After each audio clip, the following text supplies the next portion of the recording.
The fake HOA enforcers thought they could intimidate a veteran on his own ranch. What they got instead was a masterclass in military protocol and a fast ride to jail. The quiet Texas evening was broken by the crunch of tires on gravel. From his porch, Roland Jeffries looked up, garden shears still in hand. He expected a neighbor. Instead, a dark SUV with tinted windows rolled into his drive. Two men stepped out, tactical vests gleaming under the security lights, their boots hitting the ground with heavy, deliberate thuds. Roland's instincts sharpened instantly. Something was off. The taller man flashed what looked like a badge. "Mr. Jeffries," he called, "we're here on behalf of the Homeowners Association. We've been instructed to secure any firearms on the property for safety review." Roland didn't move. The shorter one clutched a folder like it held authority, but everything about them, the SUV, the stance, the gear, screamed counterfeit. HOA. Roland's voice was low, steady. Strange. Didn't think this land was part of one. "Regulations have changed," the shorter man smirked. "We'll need your weapons tonight. We've got the warrant right here." He tapped the folder as if it were law itself. Roland set the shears aside.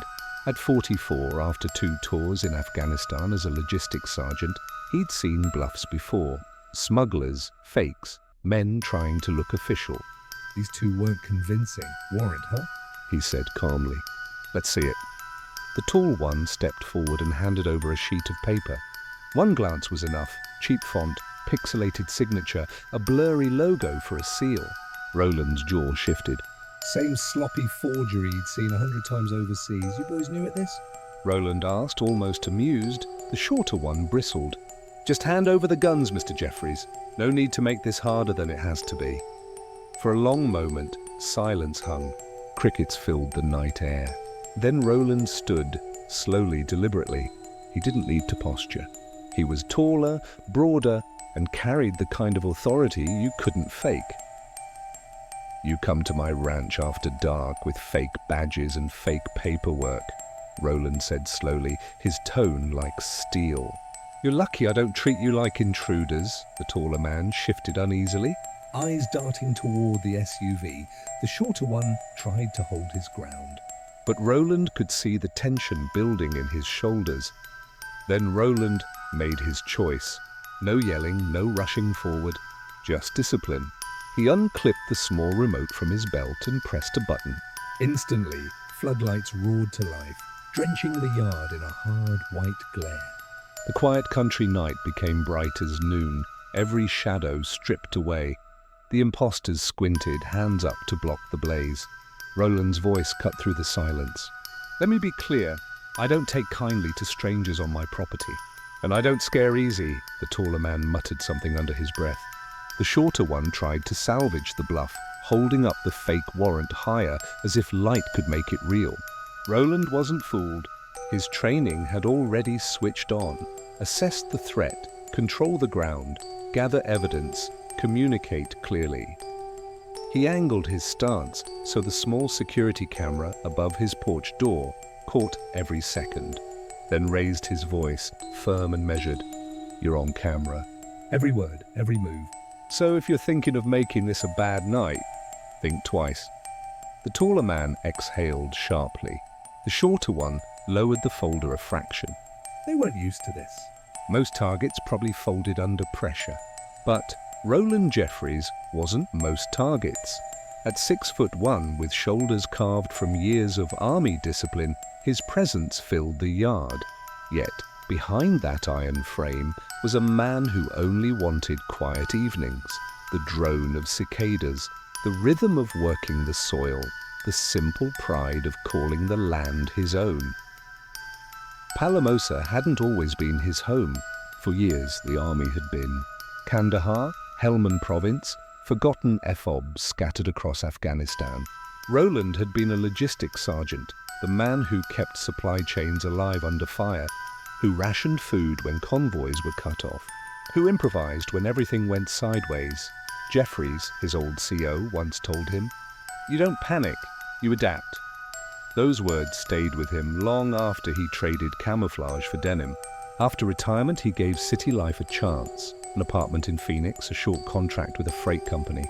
He tried to adjust to traffic, to crowded grocery aisles, but it never felt right. The city was noise. The ranch was freedom. The city had been too much, too noisy, too many faces, too many cameras watching that weren't his own. After years of danger overseas, Roland wanted peace. Not the fleeting kind you grab between deployments, but the kind that seeps into your bones and stays there.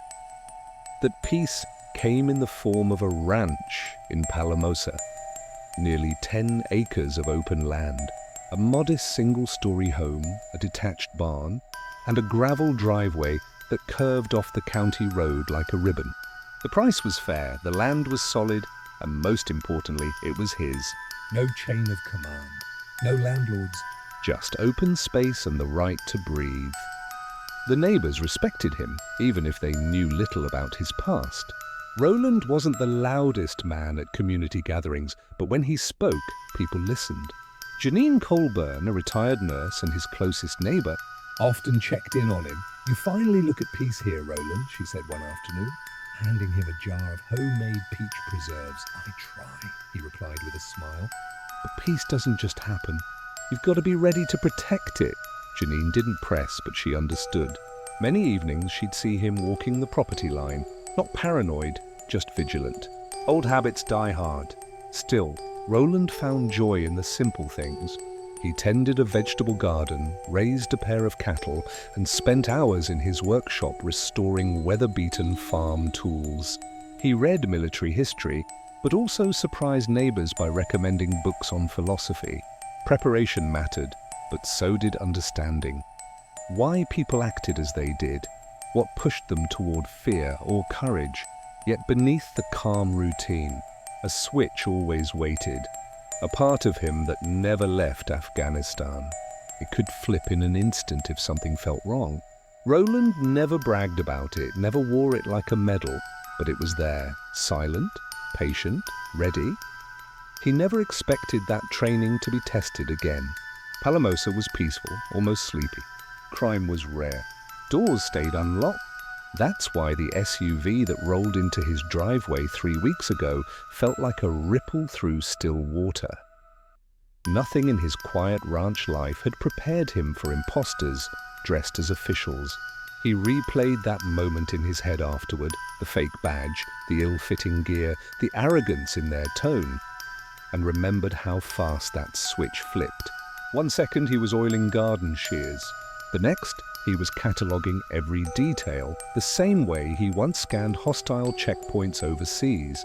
Most people would have been scared stiff, Janine told him later. They'd have opened the door, maybe even handed things over just to avoid trouble. But you, she shook her head. You didn't even blink. Roland didn't correct her. It wasn't bravery, it was muscle memory. Years of drills and worst-case scenarios had carved deep grooves into his thinking. That training had saved him before, and now it might have saved him again, but the imposters weren't done yet. Roland knew the real confrontation was only beginning. The taller man took another step forward, boots grinding the gravel like a threat meant to wear him down. Roland didn't move from the porch. His gaze stayed hard and steady, the trained assessment of a soldier scanning a terrain map for danger. The shorter man cleared his throat. Look, Mr. Jeffries, we don't want this to turn into a problem. The association sent us to make sure things stay safe for everyone. We're not here to argue, Roland cocked his head. Safe for who? My land isn't under your HOA, never has been. Regulations expanded last month, the taller man snapped in. Too quick. You probably missed the notice. It's standard procedure. We're going door to door. That was the first real tell. Roland's eyes dipped to the badge again. A real officer, or even a city code inspector, wouldn't use vague phrases like standard procedure. They'd cite a statute, a case number, an ordinance. These men were improvising. You say you're door to door? Roland said slowly. Funny, my nearest neighbor's half a mile away. You stopped there first? Neither of them answered. The shorter man hesitated. The taller man's jaw flexed. Roland let a small, almost imperceptible nod pass, then asked, "What's the sheriff's name around here?" We don't answer to him. the shorter man blurted, eyes flicking. We answer to the association, Roland chuckled, low and steady. Thought so. Are you going to cooperate, or do we have to escalate? The taller man demanded, an edge to his voice that usually preceded violence. Roland noted it and filed it away. Retreat wasn't an option. This is my ranch. You're trespassing, Roland said, calm but firm. You've got about 2 minutes to tell me who you really are before I treat this like a break-in. The shorter man stepped forward and held the fake warrant higher. Don't make this harder than it needs to be. We've got authority. Roland didn't bother to read it again. Authority comes with real credentials. Yours don't hold up. The taller man shifted.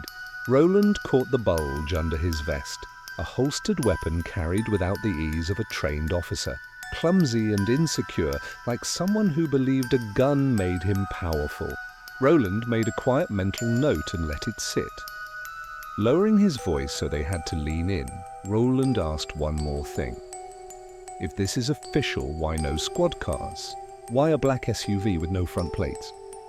The shorter man's face twitched. The taller one cursed under his breath. Roland stepped back toward the door, his hand brushing the frame, just enough to trigger the interior lock he'd wired as a precaution. Roland had built safeguards into the ranch long before this night. Behind him, steel locks clicked into place. You boys want to keep playing dress-up, go right ahead, he said evenly. But understand something, I don't play games on my land. The taller man stepped closer. You're making a mistake. We can call him back up. Roland's eyes hardened. Then do it. Call them. I'll wait. Neither man reached for a radio. Neither had one. For a long moment, no one moved. The only sound was the buzz of insects under the floodlights and Roland's steady breathing. He didn't blink. He didn't flinch. He let silence do its work, dragging the truth into the open. The shorter man finally spoke, his voice cracking just slightly. Look, we don't want this to go sideways. Just cooperate. Hand over what we need and we'll be out of your hair. Roland's smile was cold. Out of my hair, huh? That's the first honest thing you've said all night. Slowly, deliberately, he reached into his back pocket. Not for a weapon, for his phone. Raising it, he aimed the lens at them. The recording light blinked red. You're live now, Roland said. Keep talking. The taller man stiffened, doubt flickering across his face. Cameras weren't part of the plan. Neither was Roland Jeffries, but Roland knew it wasn't over. Not yet. Suspicion wasn't enough. He needed certainty, something undeniable. Evidence that would hold up beyond instinct. He steadied the phone and asked, Go ahead. Tell me again what association you're with. The shorter man puffed up, desperate. Palamosa Homeowners Association. This is official business. Roland narrowed his eyes. Palamosa doesn't have a homeowners association. His voice cracked like a branch underfoot.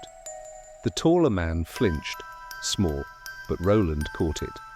Years in Afghanistan had trained him to read the microtells, a twitch of fingers, a blink too fast, weight shifting on gravel. All signs of a lie unraveling. You sure about that? He pressed. Regulations change, the shorter man snapped back. You wouldn't know unless you read the letters. Roland lowered the phone just slightly, enough to let the words hit with weight. Funny thing, I read every scrap of mail that hits my box.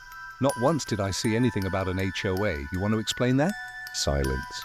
Just the hum of insects, the glow of floodlights, and the steady tick of Roland's pulse. The taller man shifted again, his hand brushing his vest, just where Roland had already marked the outline of a clumsy holstered weapon. Roland noticed details others might miss. The holster was cheap, stitched poorly, edges fraying, the kind sold online, not issued to officers. The boots told their own story, different brands, different wear. One sole was caked with deep mud. The other looked almost new. Real teams didn't arrive mismatched like this. These were props, thrown together to intimidate.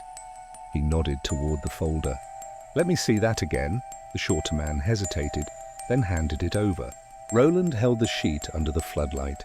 The text bled with uneven spacing, a bad cut and paste. The header read, County Enforcement Division, but the seal beneath was a distorted state emblem. He raised an eyebrow. Who signed this? Officer McIntyre, the shorter man blurted. Roland's smile was tight. There's no Officer McIntyre in Palamosa. The sheriff's office doesn't even use that title. The taller man growled. Stop playing smart, Jeffries. Just hand it over. Roland folded the paper carefully and slid it into his back pocket. No, this is evidence now, the shorter man flushed. That's not yours to keep. Roland's voice stayed calm but hard as metal. It is if I turn it over to the sheriff. Faking government documents? That's a felony. The taller man stepped forward, hand twitching by his vest.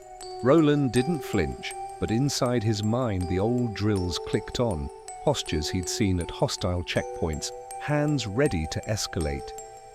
He lowered his voice so they had to lean in. Think carefully. Every second you're here, you're on camera. Every word is being logged. Make one wrong move and deputies will be here faster than you think. The taller man froze. The shorter man shifted, suddenly unsure. Their false bravado cracked. Roland pushed, calm and direct. Who sent you? Because I know damn well it wasn't any homeowners association. Neither answered. The taller man's jaw worked as if he wanted to spit out a threat but couldn't. The shorter one clenched his vest strap. His fingers twitched. In that moment, Roland's suspicion hardened into certainty. These weren't officers or skilled criminals, just amateurs who'd tried to buy authority with gear and attitude. He stayed steady on the porch, outwardly unshaken. Inside, he was already moving through the next steps: secure the ground, document the evidence, control the narrative. Roland braced for escalation. His training told him the imposters wouldn't leave easily. Once he'd judged them false, that part of him that had slept since his last deployment stirred awake. Precise, practiced, every motion deliberate. He took a half step back toward the door and pressed another button on the remote clipped to his belt. A faint click sounded across the yard. To the imposters, it might have seemed small. To Roland, it meant the second layer of security had engaged. Steel bars slid silently behind the windows. Shutters sealed the back entry. The far gate dropped into lockdown. The taller man squinted. What was that? Roland shrugged. That was me taking control of my property, the shorter man scoffed. You think toys are going to stop us? Roland's smile was flat. They aren't toys. They're measures you learn when you've been outnumbered. He angled his body so the porch camera had a clean shot of their faces, then lifted his phone again, the red recording light steady. You know, he said conversationally, voice as sharp as a blade, I used to run convoys down Highway 1 in Afghanistan. Every checkpoint looked different, some legitimate, some traps. You too, he nodded toward them. You're the trap. And you don't even play it well. Shut up, the shorter man barked. Roland didn't flinch. He leaned against the railing, casual, as if he had all the time in the world. Real authority doesn't shout. It doesn't threaten. It doesn't hide behind fake paper and cheap gear. Real authority stands steady. You too? You shaking? The taller man's shoulders tensed. His partner glanced at the SUV, a look that wanted to run but couldn't. Roland let silence do its work, the same long pause he'd used to break smugglers caught with falsified manifests. Silence forced the other side to fill the void. They usually did, with mistakes. We don't have time for this, the shorter man stammered finally. Just hand over the guns, Jeffries. Roland's voice dropped almost casual. Funny thing about time, I've got plenty. You don't? He pressed another button. The floodlights swung, slicing harsh beams into their faces. The imposters raised their hands against the glare, squinting, stumbling on gravel. Another sensor tripped. Roland's external cameras rotated to lock onto the SUV and its occupants.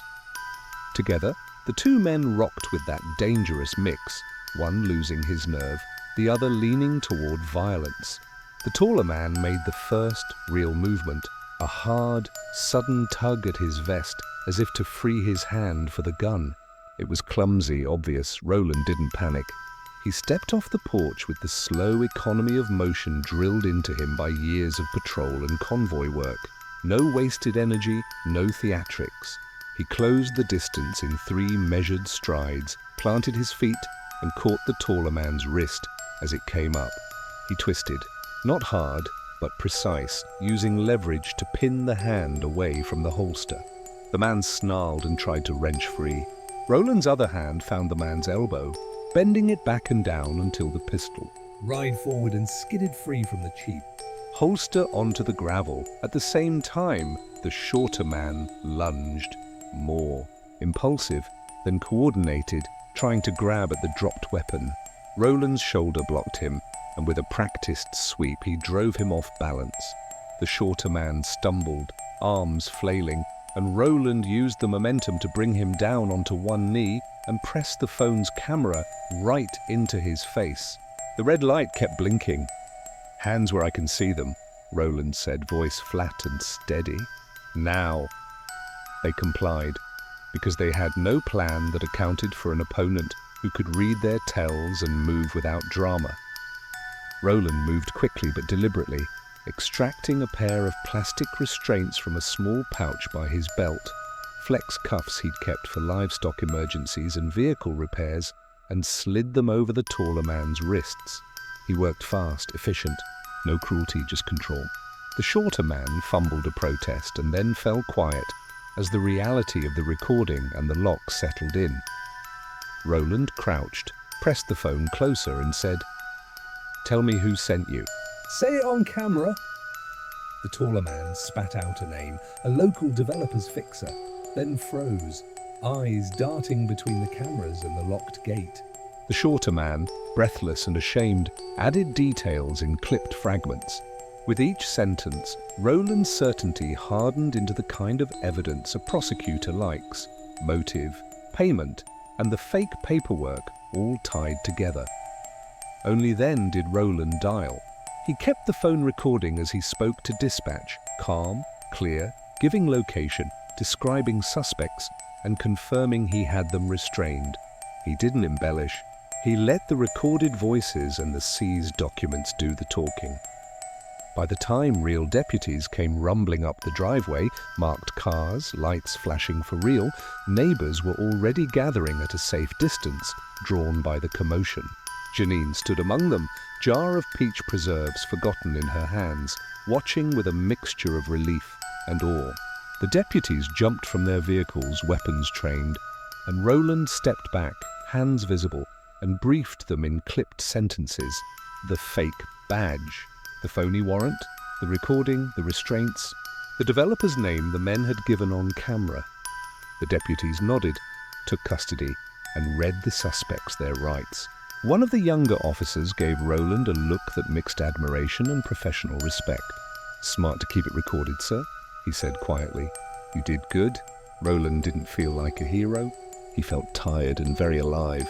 He stood under the floodlights as the deputies loaded the imposters into the squad car and collected the evidence: a cheap holster, a blurred warrant, and the SUV keys. The porch camera caught it all.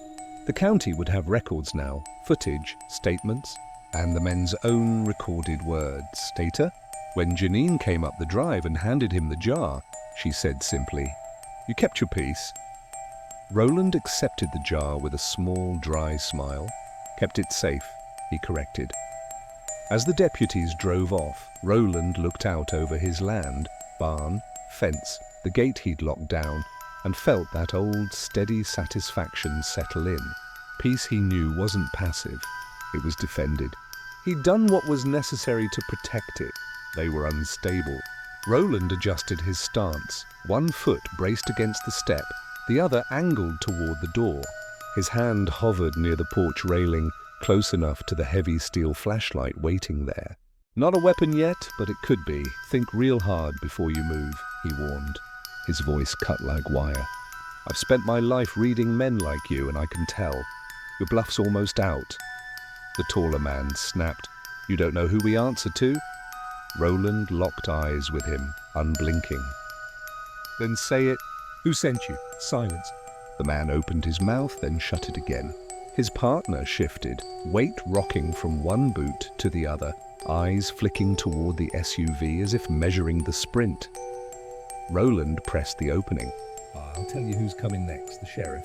Every second you stand here makes it worse. Trespassing, fraud, impersonating officers while armed. You want to explain that in front of a judge. Stop talking to us like we're children. The shorter man snapped, his voice cracking. Then stop acting like it. Roland's reply landed like a hammer. The taller man's jaw bunched. He yanked at the Velcro on his vest, adjusting it in frustration, the fight building behind his eyes. Then he stepped forward, closing the gap from the gravel to the porch. Roland lifted his phone higher, angling the camera to catch every movement. "You're 1 second from making the worst mistake of your life," he said, voice low, measured. And when that second's gone, you don't get it back. For a dangerous beat, the man stared at him, chest heaving like a bull ready to charge. Then something cracked. His eyes flicked sideways, toward the flashing light on Roland's phone. That tiny reminder of evidence, of accountability, pulled him back from the edge. "Man, this is stupid," the shorter one muttered, tugging at his partner's arm. "We should go." Roland didn't soften. "You should have thought of that before you trespassed." Now you're on tape. Faces documented. Vehicle lit up like a Christmas tree. You're not just walking away from this. The taller man cursed under his breath. "We're not done here, Jeffries." "Oh, you're done," Roland cut in, voice sharp as steel. "Whether you walk away in cuffs or just drive off, that's still up to you. But this act..." Finished. The imposters froze. For the first time since stepping out of the SUV, they realized they weren't in control. That shift, when intimidation gave way to fear, was exactly what Roland had been working toward. But fear was unpredictable. The taller man's fists clenched, eyes sliding back toward his weapon. Roland's instincts flared. The danger hadn't passed. It was about to peak, and before fists or weapons could decide the outcome, flashing lights painted the far end of the road. Help was coming. The standoff was seconds from breaking wide open. The first sweep of red and blue cut through the tree line, bouncing against Roland's long driveway. Sirens followed, low at first, then rising, growing sharper with every second. Roland didn't move. He stood rooted on his porch, steady, recording. The imposters turned their heads at last. The taller man stiffened, caught mid-crime because he was. The shorter one cracked, his jaw worked, his hand twitching like he might bolt. "You called them?" The shorter man snapped, voice thin and brittle. Roland's reply was calm, deliberate. "Told you." Deputies move faster than you think. The taller man spat into the gravel. "We can explain this. We'd tell them we had authority." Roland raised an eyebrow. "With what? That fake warrant? Those dollar store vests? You think a trained deputy won't smell your act in 5 seconds?" Down the drive, the imposter's SUV was suddenly boxed in. 2 cruisers skidded into place, headlights blazing, tires crunching loud over gravel. Doors slammed. Deputies fanned out, flashlights cutting through the dark like spears. "Hands where we can see them!" One shouted, voice booming. The imposters froze. A beat passed. Then the shorter man raised his hands, palms trembling in the glare. The taller one hesitated, pride chaining him in place, anger burning in his eyes. "Hands up now!" The deputy barked again. At last, the taller man lifted them, his face twisted in rage. "This is a mistake," he yelled. "We're here on official..." "Quiet," the deputy snapped. "Don't say another word." Roland kept his camera steady, his voice carrying across the yard. "I'm the property owner. They're not who they say they are. Check their paperwork. Check their gear. It's all fake." One deputy broke formation, flashlight sweeping across Roland before lowering in recognition. "Mr. Jeffries." "That's right," Roland answered. "Everything's on record." "Black SUV, no plates, claimed they were HOA, tried to take my firearms." The deputy gave a curt nod and turned back. "Secure the suspects." Gravel scraped as the imposters were forced face down. Cuffs snapped. The taller one muttered curses through clenched teeth, his pride bleeding out with every click of the steel. The shorter one shook, stammering half-words that fell apart before they left his mouth. "We didn't mean... we were just... This is a misunderstanding." Roland's jaw tightened. Misunderstanding nothing. This was calculated. A deputy pulled the warrant from Roland's pocket and held it under the beam of his flashlight. His brow furrowed. This isn't even close to real. He shook his head, disgust creeping into his tone. You really thought this would pass? The taller man snapped. "We had orders." "From who?" The deputy shot back. The man's jaw clamped shut. That silence told the deputies everything. They traded sharp looks, already knowing there was more to dig up. Within moments, the imposters were yanked to their feet, wrists locked in cuffs, and marched toward the cruisers. Their SUV sat abandoned, doors still open, its interior spilling yellow light under the barn spotlight Roland had triggered. One deputy lingered with Roland on the porch. His tone carried respect. He kept you cool.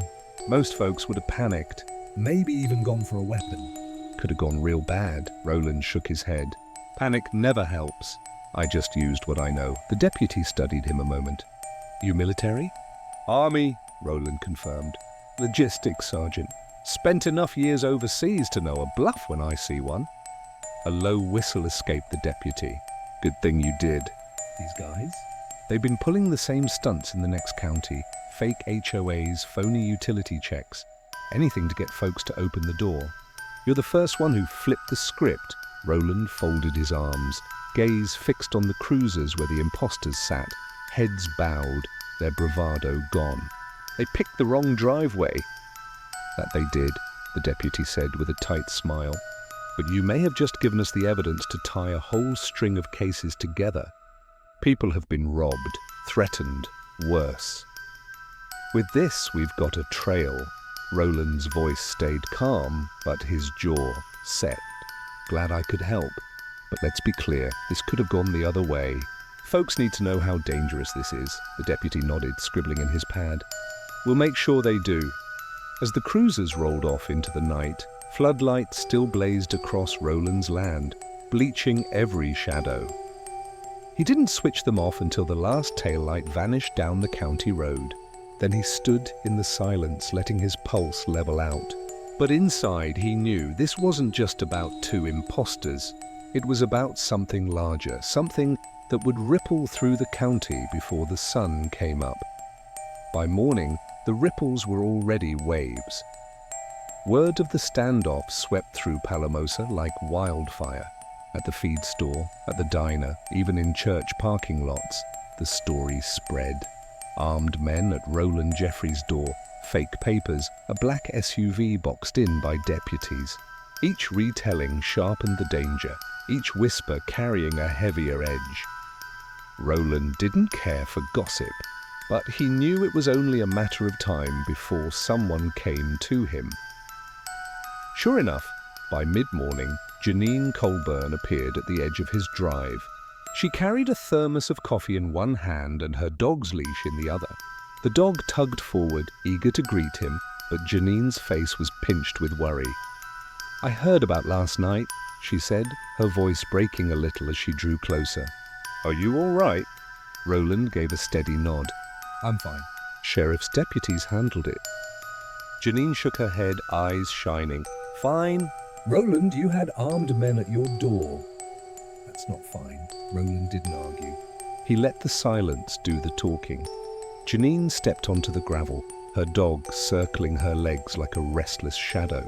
I've lived here 20 years, Roland. "I've never heard of anything like this in Palamosa.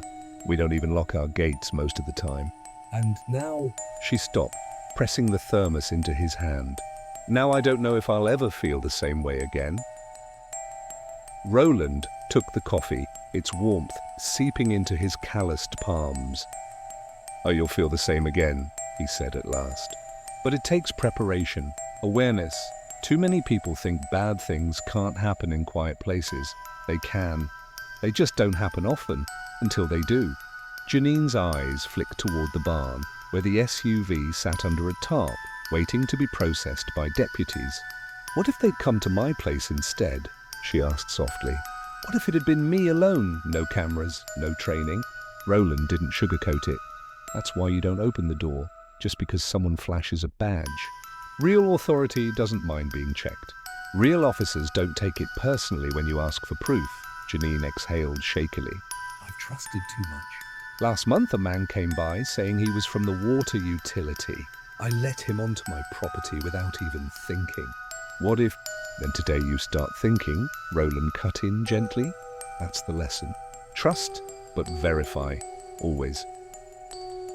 Later that afternoon, more neighbours trickled in, some in pairs, others alone, each wearing the same tight expression Janine had carried. They stood in Roland's yard as he walked them through the night step by step, where the men had stood, how the fake paperwork looked, how the SUV had no plates. Clark Beringer, a rancher with weathered hands and a habit of chewing toothpicks. Asked bluntly, you think they'll come back? Roland shook his head. Not these two. They're in custody, but men like them, opportunists, they'll always exist. They just move on when one place gets too hot. Clark spat his toothpick into the dirt. Damn cowards. They'd never try that in broad daylight. Don't be so sure, Roland said. They count on people being polite, being trusting. That's the weakness they prey on. Doesn't matter if it's day or night. The group grew quiet at that, each neighbour turning the thought over. It wasn't easy to accept that the very habits that made their community friendly could also leave them vulnerable. Janine finally broke the silence. So what do we do now? Roland glanced around at the faces, people he saw at the diner, at the feed store, at Sunday service. Ordinary people whose sense of safety had been cracked wide open. You prepare, Roland said simply. You verify. And you stand together. They want us isolated, easy targets. Don't give them that. By evening, deputies had hauled the SUV away for evidence. The ranch grew quieter again, though not as quiet as before.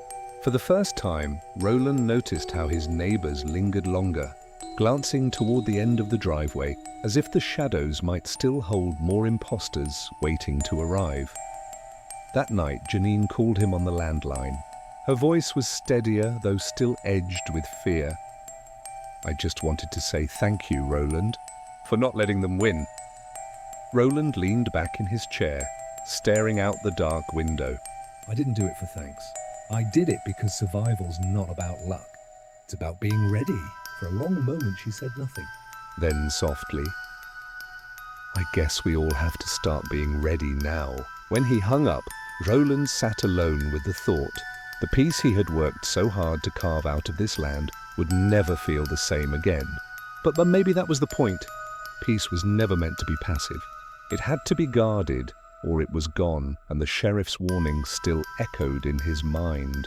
This wasn't an isolated incident. Something bigger was moving across Texas, and the standoff at his ranch was just one piece of it. 2 days later, Roland sat across from Sheriff Douglas Hart in a cramped office inside the Palamosa substation. The room smelled faintly of coffee and printer ink, its walls lined with faded county maps and a bulletin board cluttered with notes. A deputy dropped a thin case file on the desk and left them alone. Hart leaned back in his chair, his face worn from too many sleepless nights. I'll give it to you straight, Jeffries. What happened on your ranch isn't a one-off. We've been tracking similar incidents all over central Texas. Roland folded his arms, listening close. Hart flipped the file open. Inside were reports, neighbors intimidated by fake code enforcers, families tricked by men posing as utility workers, even an elderly couple conned out of cash by strangers claiming to be from the tax office. See this one? Hart tapped a page. Johnson County 3 weeks ago. 2 men with fake sheriff badges tried to confiscate firearms from a retired schoolteacher. She panicked and let them inside. Lost 3 rifles and a safe full of keepsakes. They never came back. Roland's jaw tightened as he scanned the report. Same playbook, Hart said grimly. Different counties, same tactics. They target rural folks who don't expect scams this bold. You're the first one who didn't fold. Roland let that sink in, his eyes drifting to another page, grainy photos of 2 men in vests. Not the same pair from his ranch, but close enough in style to make his stomach turn. "They working in teams?" Roland asked. Hart nodded. "Always pairs, sometimes trios. They move fast, hit a handful of homes, then vanish. By the time we piece it together, they're 2 counties over. Organized?" Roland pressed. "That's what we're trying to figure out." Hart sighed, rubbing the bridge of his nose. "We've picked up a few low-level guys, but none of them give us names. Just orders, dress the part, get in, get out. Whoever's behind this knows how to keep layers between themselves and the front line." Roland leaned forward, his voice low. "So the men at my ranch, they're pawns." Hart met his eyes. "Exactly. And pawns are easy to sacrifice." The weight of the sheriff's words settled heavy in the room. Roland thought back to the taller man's stubbornness, the way he nearly drew on him. That hadn't been desperation. It had been training. Pawns desperate to prove themselves were dangerous. They had nothing to lose. What happens to them now? Roland asked. "Charges: impersonating officials, attempted theft, trespassing, the works," Hart replied. But don't fool yourself. "Once they make bail, someone else will scoop them up and send them right back out." These operations don't stop because 2 men are in cuffs. Roland sat back, his mind running through layers of military strategy. You didn't win by swatting pawns. You won by cutting supply lines, choking off resources, making the cost of the operation outweigh the reward. "You need community awareness," he said finally. "Meetings, alerts, training on how to verify credentials. Make it harder for these guys to get through the front door." Hart studied him. "That military in you never quit, did it?" Roland shrugged faintly. "Preparation isn't something you retire from. You either stay sharp or you pay for it later." The sheriff nodded slowly. "You might be onto something. If folks saw what you did, how you kept control without pulling a trigger, it could save lives." "I'm not interested in the spotlight," Roland said. "But if it helps the neighbors, I'll talk." Later that week, the sheriff's office hosted a town meeting inside the community hall. Rows of folding chairs filled with ranchers, retirees, young families, and shop owners. Roland sat in the front, arms folded, listening as Hart explained the string of imposter cases. Warning: "Residents to demand proper identification and to never hesitate." Calling the station to verify, then Hart turned toward him. Mr. Jeffries here showed exactly how to handle it. Kept his cool, documented everything. Didn't give them an inch. The crowd's eyes shifted to Roland. He hadn't wanted attention, but now every neighbor leaned forward, waiting. "Look," Roland said, clearing his throat. "I'm no hero." "I just treated the situation like hostile ground. You don't panic, "You don't open the door just because someone's loud." and you never hand over what's yours without proof. Trust people, yes, but verify first. That's the difference between being a victim and walking away safe." Janine, sitting 2 rows back, whispered to the woman beside her, "That's exactly what I needed to hear." The sheriff nodded firmly. "We'll be setting up a hotline, distributing flyers, even going door to door to explain what to watch for. "But let me be clear, this isn't over." We believe there's a network behind this, and until we cut the head off the snake, they'll keep trying." The hall filled with murmurs, fear mixing with determination. Roland sat quietly, watching his neighbors absorb it all. He could see the realization etched on their faces. The peace they'd taken for granted was far more fragile than they had ever imagined. But as Roland left the hall that night, he carried his own understanding. Peace wasn't gone. It just needed guarding. And the responsibility to guard it now rested on every single person in that room. The night after the town meeting, Roland sat alone on his porch, the same porch where it had all started. The land stretched quiet under a half-moon, but the silence felt different now, thinner somehow, a calm surface, but with something moving beneath it. The crickets sang their steady song, and the Texas sky stretched wide and endless above. The land felt calm again, but not the same calm as before. This one carried weight, echoes of 2 men in fake vests, the crunch of boots on gravel, headlights that never belonged. Roland sipped black coffee from a chipped mug, Watching the floodlights he'd left burning cast long shadows across the yard. The ranch looked secure, fortified, but he knew better now.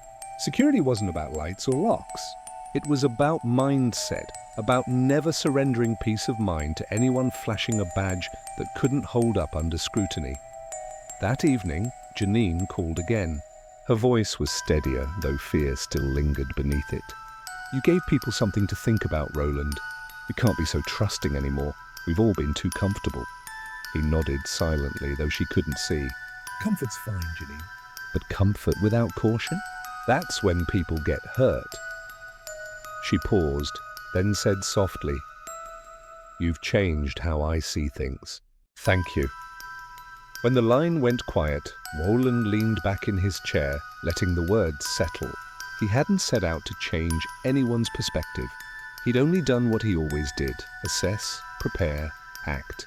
But his actions had rippled outward. Neighbors who once waved casually at the ends of their driveways now checked twice before opening a door. Retirees who believed scams only happened in big cities were calling the sheriff, demanding credentials before letting anyone inside.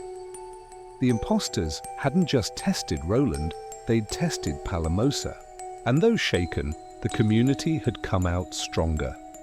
Roland thought of the young families in the community hall, clutching their children as the sheriff explained the danger.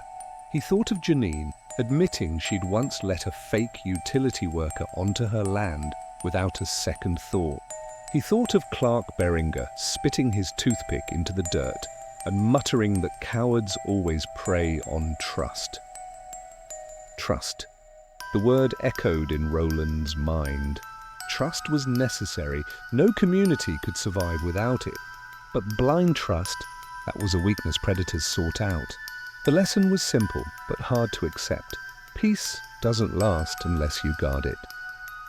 He let out a long breath. The army had taught him survival wasn't about being the toughest man in the room. It was about awareness, discipline, and never handing over control. That had been true on Highway 1 in Afghanistan, and it was true now on a quiet Texas ranch. As night deepened, Roland rose and walked the edge of his property. His boots pressed steady into the gravel with each step. He checked the barn, the gate, the fence line. Old habits, maybe, but never useless. Somewhere in a county cell, the imposters were waiting out their next move. But Roland knew they weren't the end. Others would come. Different faces, different tactics, it didn't matter. What mattered was being ready. At the far edge of the driveway, he stopped, scanning the darkness. And for the first time in a long time, Roland didn't just feel like he was guarding his land, he was guarding his people. Roland paused at the edge of the driveway, turning back toward the house glowing under the floodlights. A house he had built, a house he had defended. Behind those walls was more than just wood and stone. It was proof that peace has a cost, and that cost is vigilance. He spoke quietly into the night, words carried off by the cool Texas air. They underestimated me. That was their first mistake. The second was thinking this community wouldn't stand up. The lesson was carved clear now. You don't need to be a soldier to protect what's yours. You need the courage to question, the discipline to prepare, and the will to act when the moment comes. Roland turned back toward the porch, the night cool against his face. He wasn't naive enough to think the danger was gone, but he wasn't burdened by it either. What he carried instead was something steadier. The reminder that even in chaos, control belongs to those who refuse to give it up. Peace is never handed to you. It's something you defend, and if this story left you with something to think about, take a moment to look at your own life. Who do you trust too easily? Where do you